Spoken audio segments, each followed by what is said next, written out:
Bonjour à toutes et à tous et bienvenue à la Maison de la Chimie pour ce deuxième temps fort donc, de nos rendez-vous TEGO, un moment d'échange et de réflexion collective avec les associations et organismes institutionnels partenaires de TEGO qui œuvrent chaque jour pour l'accompagnement social de la communauté défense et sécurité. Alors, pour lancer cette table ronde, je me tourne vers vous, Général Maire, pour ce qui est peut-être une question évidente, mais forcément indispensable pour poser le décor. Pourquoi ces rendez-vous TEGO ?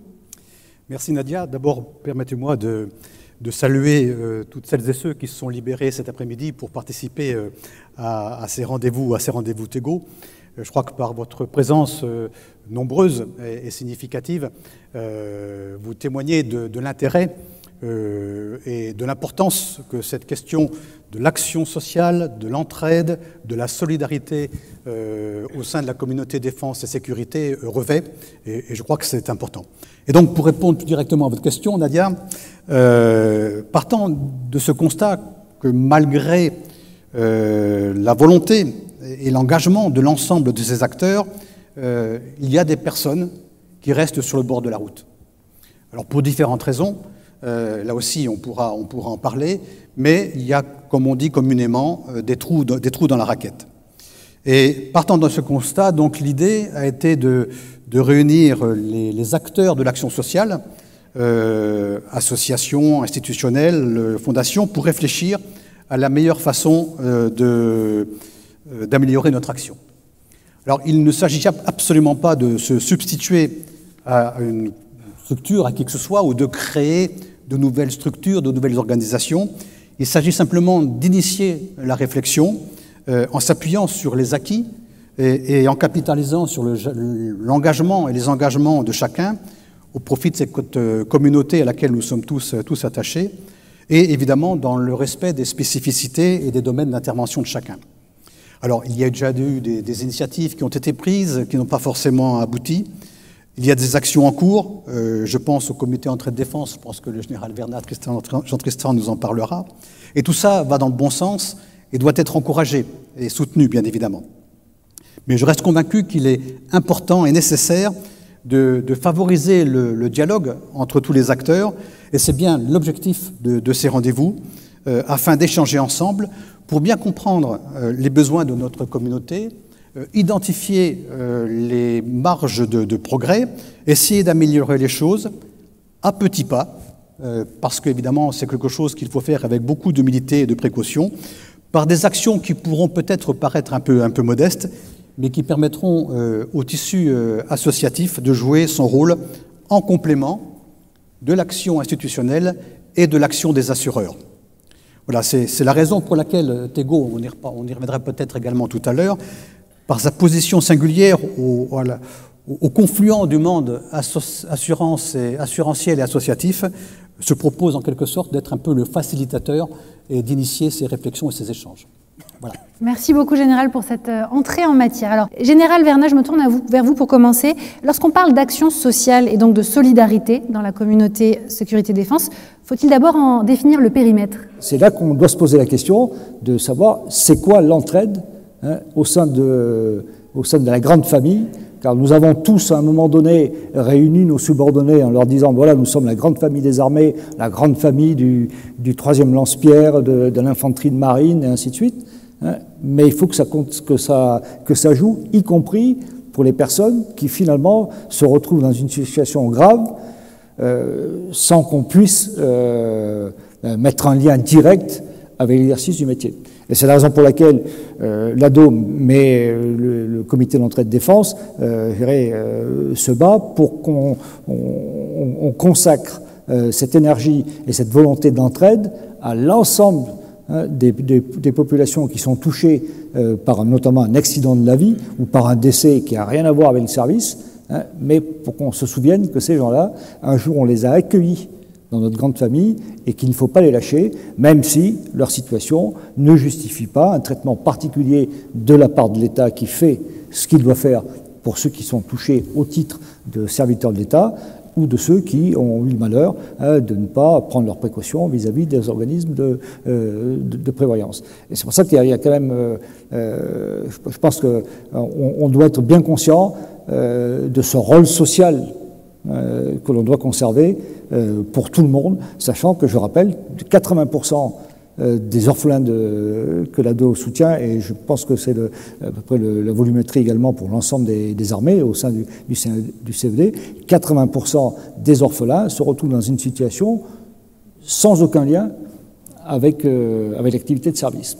Et pourtant, ils sont aussi orphelins que le pupille de la nation, qui est bien traité par l'État.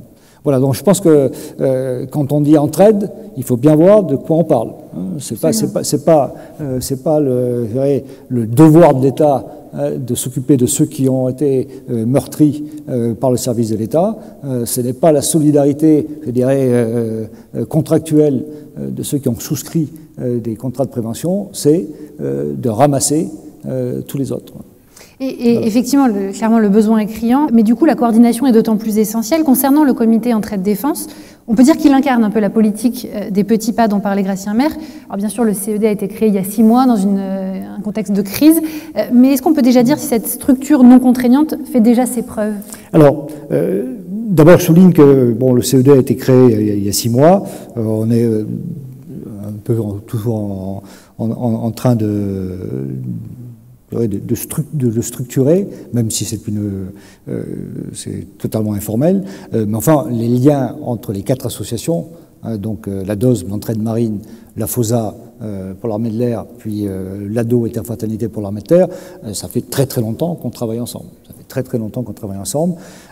Et d'ailleurs, c'est la première étape d'ailleurs dans la collaboration qui consiste à accepter d'abandonner certaines choses ou certains objectifs, parce que finalement on se rend compte que d'autres peuvent le faire mieux ou de façon plus légitime.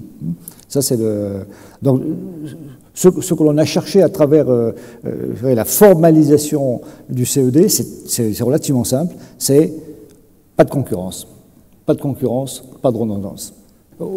Comme on couvre théoriquement tous les ressortissants, c'est de bien se dire, attention, on ne va pas chasser les ressortissants des autres. Monsieur le ministre, quels sont selon vous les points d'amélioration à creuser et qu'avez-vous pensé des pistes de travail évoquées et approfondies ici aujourd'hui? Déjà, je suis très honoré avec le général Barrot, le délégué général Solidarité Défense, d'avoir été invité par Tego à cette table ronde, parce que tout ce qui vient d'être dit, je le confirme, effectivement, vous êtes de grands partenaires à côté de l'institution, et votre capacité, on le voit à travers cette démarche, ces tables rondes, et aujourd'hui encore, de vous remettre en question, de voir comment on peut, à terme, mieux encore adapter les outils existants, à côté de l'institution, bien sûr, à un monde qui bouge vite, et à des situations d'attente, de détresse, de difficultés, qui ne sont pas forcément celles qui pouvaient exister dans le monde d'il y a quelques décennies. Donc moi, je suis très admiratif de ça. Et puis, nous, si vous voulez, Solidarité Défense, à côté des grandes associations qui viennent d'être citées, on a été créé à l'initiative du général Langsad il y a maintenant un peu plus d'un quart de siècle, à l'époque avec une dimension d'emblée à la fois interarmée, lien armée-nation, j'y reviendrai, mais en même temps avec jamais la vocation d'être une grosse machine. Nous sommes modestes, nous avons un petit budget, du coup ça nous est facile de ne pas être en compétition avec les autres associations des différentes armes, et au contraire, nous n'existons que par le soutien, la complémentarité, la capacité de fédérer autour de projets communs. Et par exemple, Tego est partie prenante de l'opération Colline Noël de manière significative. Monsieur Clady, dans ce que l'institution peut faire et fait déjà très bien, d'un mot d'abord, quelle est la cartographie du milieu associatif au sein du ministère? Oui, dresser la cartographie des associations qui travaillent au profit du ministère des Armées, c'est un peu une gageure, parce que tant le foisonnement et le nombre des associations sont importantes. Aujourd'hui au ministère des Armées, hier au ministère de la Défense, avant-hier au ministère de la Défense et de la Sécurité nationale, et puis on pourrait redescendre comme ça à travers les régimes pour finir à la Troisième République et la création par la loi de 1901 des associations. Et elles ont bien été créées parce qu'au final, à un moment donné, l'État ne peut pas tout, non pas parce elle ne veut pas y consacrer les moyens, mais parce qu'il n'en a pas forcément le temps. Et comme vient de le souligner fort justement Monsieur le Ministre, il est besoin quelquefois qu'il y ait une rupture entre ce que doit faire l'institution ou ce qu'a envie de faire l'institution et la manière dont les gens le reçoivent et dont peuvent le recevoir de manière beaucoup plus facile et plus ouverte par le biais des associations que par le ministère. Donc ça ne veut pas dire que le ministère doit se désengager, bien au contraire.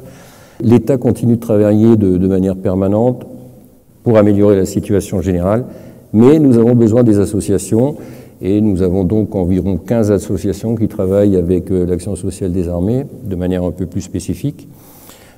Certaines que nous subventionnons de manière assez importante et qui justifient un contrat pluriannuel d'objectifs, d'autres de manière un peu plus souple et qui ne nécessitent pas un contrôle très pointu, mais pour autant, nous faisons 2 fois par an des réunions. Ça rejoint un peu ce que vous appuyez de vos voeux, mon général, de travailler ensemble.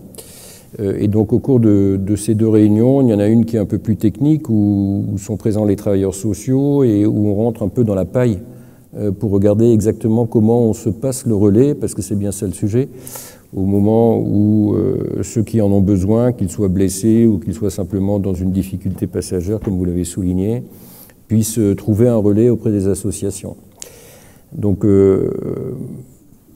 moi j'invite tous ceux qui souhaitent venir à ces réunions de se faire connaître. Il n'y a pas que des associations que nous subventionnons, il y a Terre Fraternité qui est présent et qu'on accueille avec plaisir évidemment, qui est un partenaire de très longue date. Il y a la maison de la gendarmerie qui vient également à cette réunion. Donc ça n'est pas qu'une histoire de budget ou de subvention, hein, ça dépasse un petit peu ce cadre-là, parce que c'est à ce moment-là qu'on peut partager les bonnes pratiques, c'est ce que vous disiez tout à l'heure en général. C'est à ce moment-là aussi qu'on peut mettre en place des micro-processus, parce qu'on n'a pas besoin de macro-processus, mais de micro-processus de transmission de l'information, du soutien que l'on peut s'apporter les uns les autres au bénéfice de ce que vous avez appelé des ressortissants, et qu'à l'Action sociale des armées, nous appelons des bénéficiaires. Donc, pourquoi cette différence? Donc, nous sommes en train de travailler sur un décret qui redéfinit un peu le périmètre de qui est bénéficiaire de l'Action sociale des armées. Ce décret va donc se décomposer à grosse maille en ressortissants, c'est ceux qui sont en activité, les ayants droit, c'est les familles qui sont associées aux ressortissants. Donc ces bénéficiaires dans leur globalité, on va décrire par le menu, et ça intéressera toutes les associations, de savoir en fin de compte qui est dans le périmètre et qui n'y est pas, ou qui n'y est plus, parce que le temps est passé et qu'à un moment donné, l'institution en tant que telle ne sera plus là et que le relais associatif sera nécessaire. Un périmètre qui tient compte de l'évolution sociétale.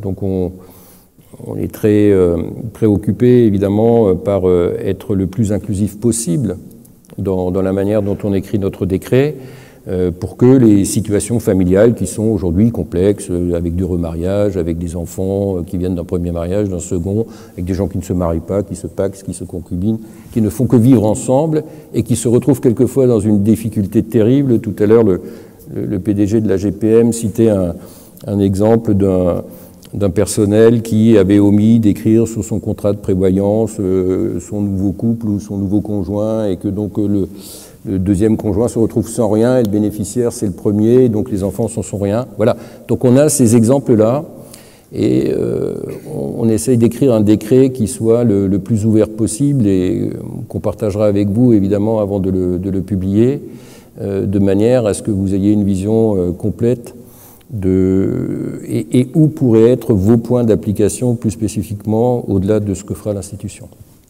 Général Bernard, vous voulez réagir? Oui.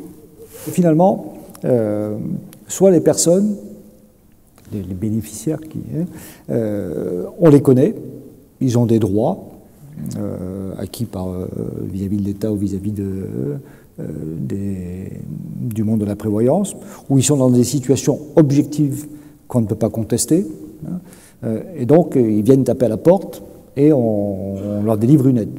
Mais finalement, un projet d'entraide doit aller au-delà. Bon, l'ado, quand la veuve d'un harkin qui a retrouvé une assistante sociale qui fait appel à nous pour changer sa chaudière, bon, ben, on paye la chaudière. Les orphelins que l'on connaît, on finance leurs études. Mais je pense qu'il y a aussi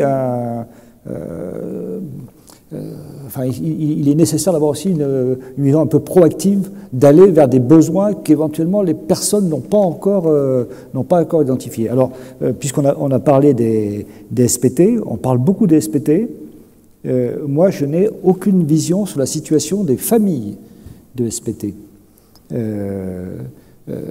Dans toutes les personnes, dans les familles que l'on aide, je n'ai jamais eu, par exemple, de dossier de soutien scolaire des enfants dont le parent militaire, en général le papa, est parti dans un autre monde. Et qui finalement, ces enfants se retrouvent peu ou prou dans la situation des orphelins. Il y a besoin de communication, voilà. En plus, il y a besoin d'information. Voilà. Donc on n'a pas de... Et là, comme on touche du très intime, d'autant que ce sont souvent des familles, comme vous l'avez souligné, Monsieur le Ministre, qui ont un certain ressentiment vis-à-vis de l'institution. C'est très difficile d'y accéder. Or, je pense que notre rôle, c'est d'aller aussi en direction de ces familles. Un autre exemple, bon, je parlais tout à l'heure des familles endeuillées, donc des orphelins, parce que les familles endeuillées, c'est des orphelins. C'est en général une maman qui vit seule, qui a pas ou pas très bon boulot, hein, et qui a deux enfants avec elle. Hein. Dans ces familles, donc il y en a un tiers qui est en dessous du seuil de pauvreté. En France, 30% des enfants accèdent aux études supérieures. Et dans la population française, pour les familles qui sont sous le seuil de pauvreté, toute la population, il n'y en a que 5% des enfants qui accèdent aux études supérieures. On a étudié sur nos familles et on a constaté que ces pourcentages se retrouvaient dans la cohorte des orphelins soutenus par l'ADO. À peu près 30% vont aux études supérieures, je dirais naturellement, avec les aides qu'on leur donne, on va dire forfaitaires, hein, mais que dans les familles qui sont sous seuil de pauvreté, il n'y en a que 5%. Alors un projet qu'on se donne, c'est de dire, non, ben nous, on va faire un effort particulier sur ces familles-là, au titre, je dirais, de la promotion de l'égalité des chances, et on mettra le paquet sur elles, je dirais de façon un peu injuste vis-à-vis d'autres, pour essayer de tirer ces gamins le plus loin possible. Ça, on se rend compte que c'est en général une volonté qui ne fonctionne pas, parce que pour pousser un jeune dans les études supérieures, encore faut-il qu'il arrive au bac. Encore faut-il qu'entre-temps, il n'ait pas décroché scolairement. Encore faut-il que la famille elle-même n'ait pas renoncé à se lancer dans des processus d'études qui vont coûter cher. Et donc, moi, je me sens légitime à aller vers ces mamans en leur disant « Attention, on peut vous aider, même si vous n'en ressentez pas le besoin, hein, pour faire en sorte que vos enfants ne décrochent pas. » Mais ça, on touche vraiment là de l'intime. Je pense que quand on parle d'aller chercher les personnes isolées, les personnes fragiles, il y a aussi la détection de ces besoins, je veux dire cachés, que même les bénéficiaires n'imaginent pas, mais qui permettent de donner un autre sens à notre action que simplement sortir le carnet de chèques quand quelqu'un lève le doigt en disant « voilà, j'ai un problème, il faut m'aider ». Juste quelques remarques peut-être. On voit bien, on a bien identifié qu'il y a plusieurs strates.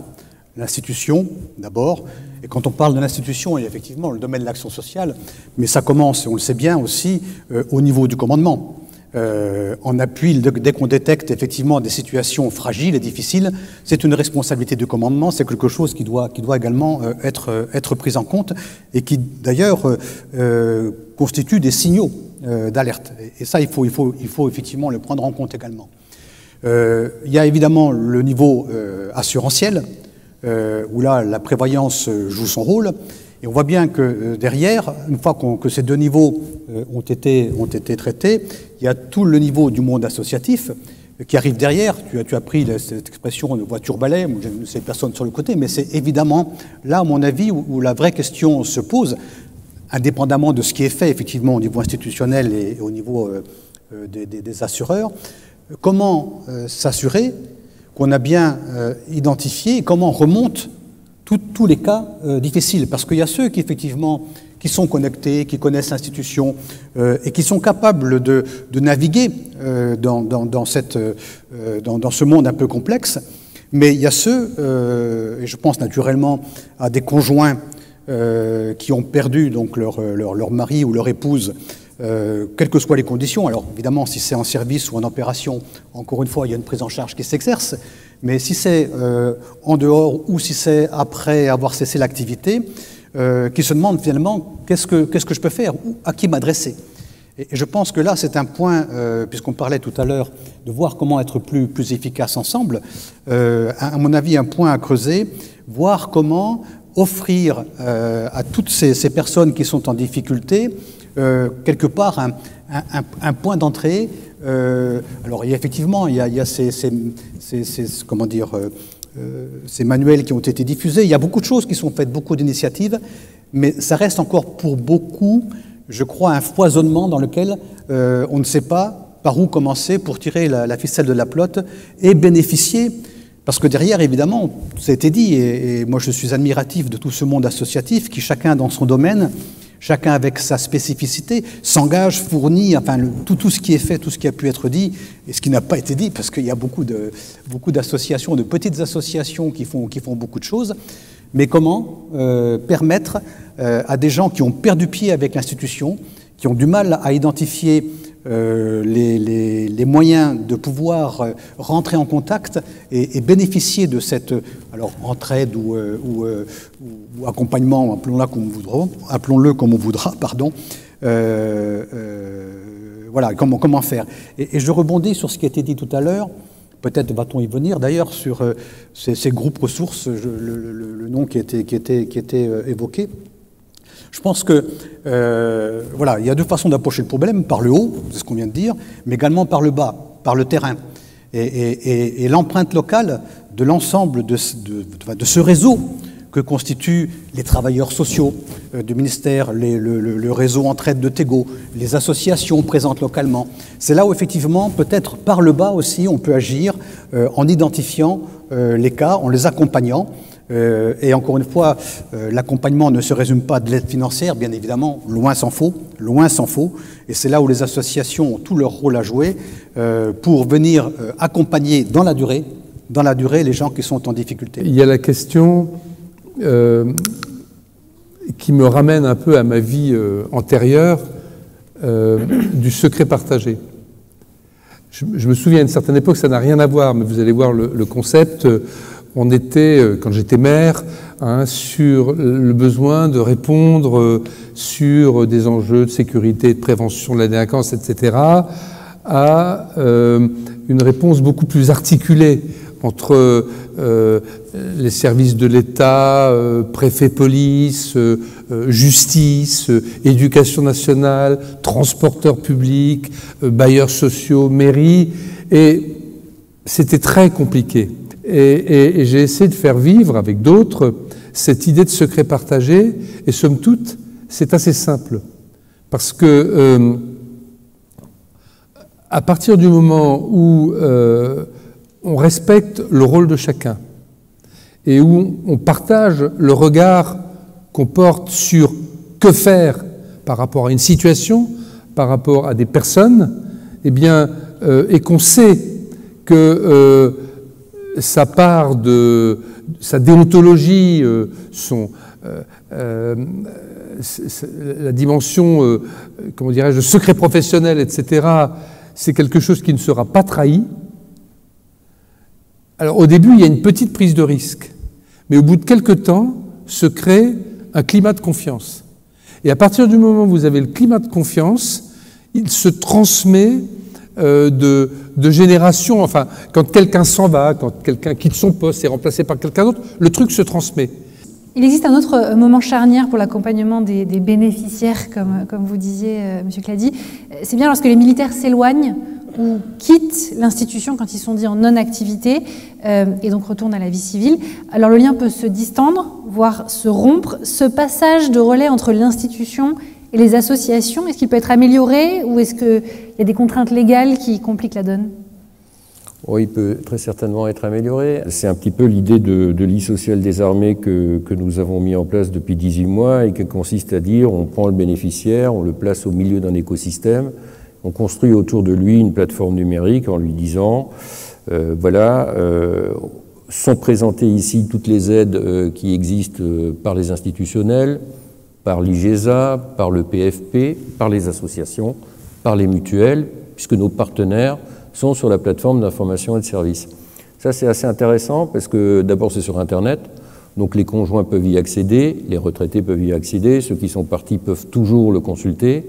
Donc, c'est un bon moyen d'obtenir de la visibilité de ce que l'on fait. Donc, les associations y sont, tout au moins celles qui disposent d'un environnement numérique et qui ont bien voulu rejoindre la plateforme ministérielle pour avoir un emplacement. Donc dans la politique des petits pas, il y a des choses qui peuvent être faites. Alors c'est pas une association fera jamais tout, donc c'est tout l'intérêt d'en avoir plusieurs. Mais par exemple, partager les coûts et les fonctionnements d'une plateforme, ça c'est intéressant. Parce qu'en fin de compte, avoir chacun la sienne, c'est extrêmement onéreux, c'est compliqué. Il faut avoir un webmaster, un web designer, enfin des gens qui nourrissent tout ça. Or, quand on le met en commun pour obtenir ensuite un effet de lisibilité dans le champ qu'on veut investir, paraît être une piste. Alors, on peut se regrouper à 3 ou à 4 et obtenir ainsi un peu plus de lumière. Après, tous ceux qui veulent venir sur le site ministériel, ils sont welcome, hein, il suffit qu'ils nous contactent.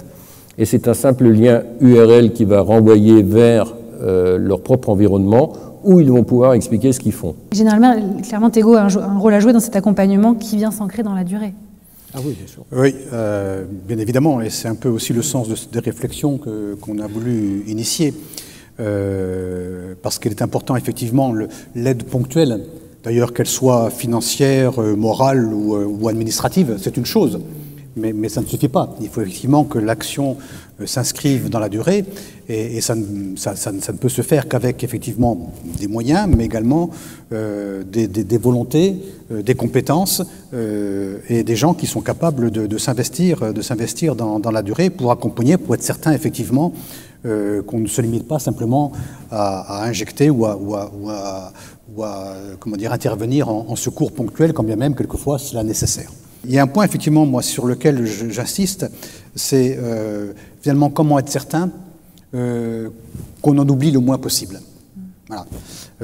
Et ça c'est un vrai sujet. C'est pour ça que cette idée d'un réseau, entre guillemets, d'un tissu local qui fasse remonter les informations, alors évidemment avec toutes les contraintes qu'on a évoquées, de confidentialité, etc., mais des gens qui se parlent et qui sont capables de dire, attention, là, on a un cas particulier, qui n'a pas été identifié, qui n'est pas pris en compte par l'institution, par les assurances, parce que pour une raison où le contrat n'a pas été, etc., ou par le monde associatif, dans une logique, je dirais, top-down en quelque sorte.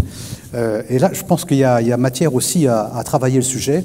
Et d'ailleurs, dans ce tissu, dans ce réseau, je dirais, local, je crois qu'il faut qu'on s'interroge également sur le rôle de l'institution, c'est-à-dire que des unités qui sont présentes et qui peuvent entendre parler par les uns ou par les autres de situations difficiles. Et je crois que c'est vraiment un point important. Alors on ne sera jamais à 100%, bien évidemment, mais sur lequel il faut travailler. Alors là aussi, pour revenir à votre question, bien évidemment, comme je le disais tout à l'heure, Tego est un peu au confluent du monde assurantiel et du monde associatif. Et je crois qu'effectivement, notre ambition, c'est de pouvoir continuer à accompagner tous ces efforts qui sont faits par les associations qui œuvrent concrètement sur le terrain, de manière à pouvoir s'inscrire dans cette durée et obtenir de vrais résultats auprès de ceux qui en ont besoin. En tout cas, c'est notre engagement et donc voilà, je souhaite effectivement le redire. Nous sommes là pour essayer de créer ce lien, de créer cette réflexion qui permettent d'être plus performants ensemble, et encore une fois dans l'intérêt de ceux qui sont dans la difficulté ou confrontés à des aléas de la vie, et notamment ceux qui sont un peu perdus, qui ne sont plus dans le filet de l'institution ou des associations. Alors, merci beaucoup à tous les quatre. Le temps file, malheureusement. Je vous propose de peut-être passer à une petite séance de questions-réponses. Y a-t-il des questions pour nos intervenants? Oui, bonjour. Je suis Gérard Battistini, donc administrateur Tego. J'ai écouté effectivement les différents débats et je pense qu'il y a des termes qui ont été très très importants et auxquels j'adhère ce soir quand on utilise les mots accompagnement. Et ces mots accompagnement sont très importants et je pense qu'aujourd'hui, effectivement, tout ne doit pas se traduire directement par une aide financière. Moi, j'ai pu constater cet été la réactivité, parce que parfois il faut être en immersion, la réactivité de Tego sur le terrain, et surtout en plein été, donc au mois d'août, étant confronté à un cas difficile, je suis intervenu en avertissant Tego. L'entraide a été sollicitée et ce dossier a été accompagné du mieux possible. Et effectivement, ce que je me suis rendu compte, c'est que la personne, elle n'attend pas tout de suite une aide financière, mais un accompagnement. Les militaires, les policiers, les gendarmes, ils ont souvent beaucoup de pudeur. Ils n'osent pas se déclarer. Et identifier aussi, c'est quelque chose d'important. Voilà. Merci beaucoup. Quelqu'un veut réagir sur cette idée de l'accompagnement et qui va bien au-delà d'un soutien? Je reviens un peu sur le rôle social qu'on doit avoir. Et on n'est pas une administration, hein. On ne fait pas d'administration. Il faut avoir je dirais, le courage de faire passer les bénéficiaires avant l'association. Parce que il existe une bataille d'ego d'association. Et donc si on veut avancer, la première chose à faire, c'est de savoir mettre de côté les égos associatifs. Et parfois, le combat, il commence déjà au sein même des associations, de leur conseil d'administration, hein, pour aller vers plus de collaboration, de transparence, de mise en commun, puisque je dis la collaboration, ça nécessite toujours de perdre un peu d'indépendance. Est-ce qu'il y a une autre question dans la salle? Oui, monsieur, de ce côté-là. Le micro arrive, monsieur. Merci, bonjour, Georges Sény. Je suis adhérent depuis très longtemps de l'association. Ce que je voulais dire, c'est qu'effectivement, ce qui est très important, pour reprendre des propos que vous avez faits, c'est pas tellement une question. Par rapport à ce que vous avez dit tous, hein, c'est que la plupart du temps, on sait, personne passe, il n'y a pas de trou dans la raquette à partir du moment où il y a un fait générateur. Alors c'est un mot qu'on connaît bien, hein, dans le monde de l'assurance, le fait générateur, hein, le sinistre, l'accident, la maladie, et qui permet effectivement d'identifier la personne et donc de pouvoir faire jouer à la fois l'assurance, mais à la fois aussi souvent la solidarité associative dont on parle actuellement. Il y a notamment, il me semble, une partie d'une famille sur laquelle il faut qu'on se penche plus spécialement parce qu'il n'y a pas de fait générateur, et donc là la solidarité doit agir à plein, c'est les familles monoparentales. La famille monoparentale qui se trouve en plus militaires, policiers, pompiers, autres forces de sécurité et qui se trouve avec des horaires atypiques, ces gens-là souvent ont besoin d'aide et parfois peuvent perdre pied tout simplement parce qu'ils n'y arrivent plus. Non, je suis entièrement d'accord. Hein. Alors je crois que, enfin je suis sûr même, puisque vous l'expliquez, que le ministère a mis en place des mécanismes pour aider notamment les familles, enfin les militaires ou les civils monoparentaux qui ont des horaires atypiques, et nous-mêmes au sein de l'ADO, depuis maintenant 2 ans, on a créé une nouvelle allocation qu'on appelle l'allocation jeune enfant, hein, qui permet de nous donner un plus, hein, pour donner la possibilité de garder des enfants au-delà de ce que ces familles reçoivent déjà comme allocation venant de l'État. Parce qu'effectivement, c'est un vrai souci. Alors peut-être le temps pour une toute dernière question. Bonsoir, Général Lebel. Je dois dire que j'ai passé une après-midi exceptionnelle en me disant que autour de ces dynamiques à la fois d'entreprise mais aussi institutionnelles, dans notre tribalisme gaulois, et je reprends volontiers l'expression du général Vernat sur les questions d'ego des associations, on a, je pense, des chemins à trouver, à favoriser pour justement créer ce réseau, créer ce lien, dans cette logique de fraternité qui nous anime tous pour avoir choisi ces métiers-là.